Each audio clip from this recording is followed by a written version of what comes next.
And I was seeing a lot of things happening around, like the same kind of the place, which for me was not right. And I wanted to change it. I wanted to talk to everybody, to tell to the people that this is not right.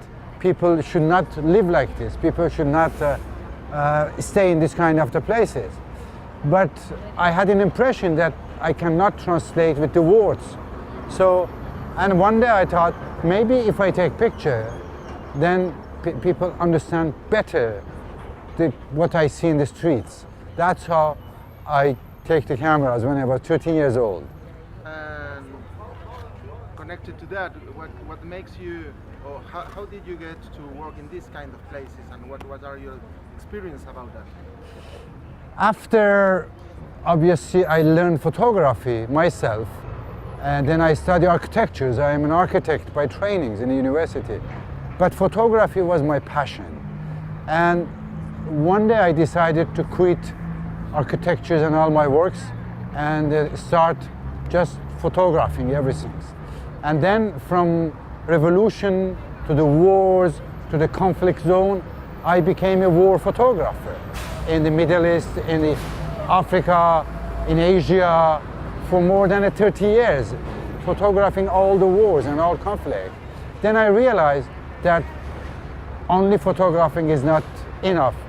I have to train and educate as much as possible people, children, youth, women that became also photographer, filmmakers, journalists, because I believe that media, in a way which I believe should exist, independent media, not the media that it belongs to the government, but the independent media could be a vector of democracy, of free speech, and change the whole world if we can connect the people together. That's why, for me, trainings here, it's part of what I was doing for 30 years in Afghanistan, in Uganda, in Rwanda, in Sri Lanka, in Iraq, in Kurdistan, in refugee camps, all hundreds, thousands of the youth, even in the Sicily in Italy, in France,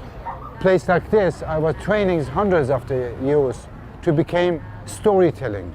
Because if the people that live inside a place, they tell their stories, it's different than people that coming from outside and looking to it. Like now, for 3 years I was training children of Syrian refugee children in refugee camps in Iraq, in Kurdistan. Their pictures of the refugee camps is totally different of the pictures that we, the professional, we take from the refugee camps. That's why I'm here. And if you can tell me some self-experience about working with childs and your experience working here in Argentina.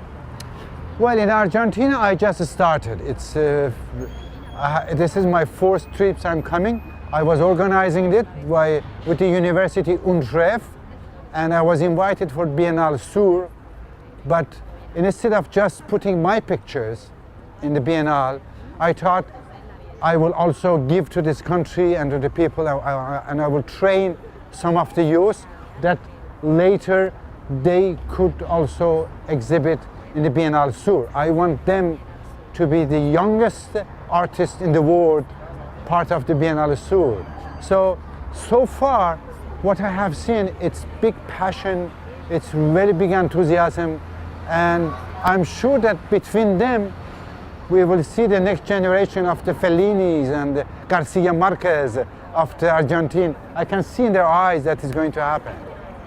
And you were saying that the picture is not the same from someone who lives in the place and from you or another person, but I think also that it's connected to the age of the people you are working with, and I know that they don't have to have any experience on photography. Do you think that's connected to take another kind of eyes on the place? Perfect. Well, what you say and is important, because what I'm explaining to them, it is not photojournalism, it is not working as a photographer, I'm telling them that this is like a pen that speaks all the languages. You don't need to, and if you have something in your heart and you want to take and write it, so this is the one. So I'm not training them as a photographer or as a photojournalist. I'm telling them that how you can express yourself. Like a pen, use as a pen and write your stories, what is in your heart. So they may write totally different thing than photojournalism. That's what is my main goal, is it. Last and short one, if you can give us some tips to how to find a picture. A picture, it depends on everybody that's going around. The first thing is that you have really to be concentrated, totally. You have really looking to what you see as the best things that you can see, observing. The second thing is that if it touch your heart, if your heart start moving, you're shaking a little, then there's some things that you can show to the other people. These are my main thoughts about the photography. Thank you very much. My pleasure. Thank you. Really nice to have this conversation.